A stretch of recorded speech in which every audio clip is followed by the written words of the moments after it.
Ngiti sa mga labi ang hatid ng outreach program para sa mga kid warriors ng Philippine National Police at Advisory Group sa New Alpha Base, San Antonio, San Pedro, Laguna nitong ika-31 ng Mayo taong kasalukuyan.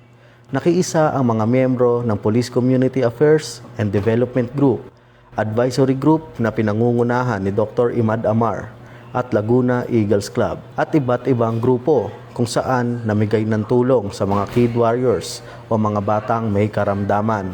Ang PNP ay nagbabahagi ng food packs, lalong-lalo na po yung ating 10 kilos na mga bigas. Dagdag din po sa mga pangailangan ng mga parents. At tayo rin po ay nagbibigay ng mascot entertainment. Isa rin po ito sa nagpapabos ng moral ng mga bata. Sa naturang programa ay namigay ng school supplies, diaper, grocery packs at bigas mula sa Community Assistance and Development Division ng PICAG.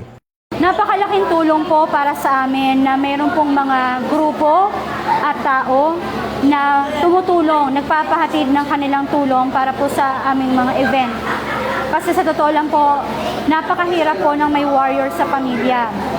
Physically, emotionally, lalo na po financially. Napakarami po nilang mga needs.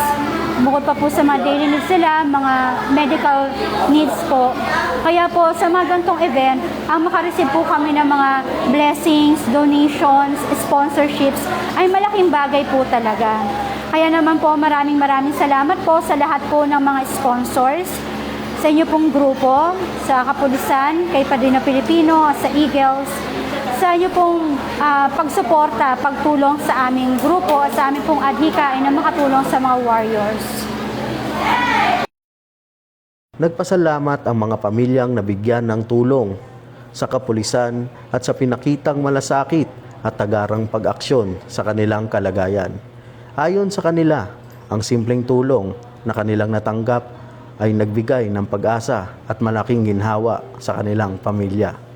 Patunay ito na ang serbisyo ng Philippine National Police ay hindi lamang nakatuon sa pagpapanatili ng kapayapaan at kaayusan, kundi maging sa pagtugon sa pangangailangan ng mamamayan sa pamamagitan ng mga programang may malasakit at tunay na serbisyong nararamdaman ng publiko. Bagong PNP para sa bagong Pilipinas, serbisyong mabilis, tapat at nararamdaman. Mula rito sa San Pedro, Laguna, ako ang inyong PNN correspondent, Patrolman Erickson Mayor, alagad ng batas, tagataguyod ng Balitang Pulis.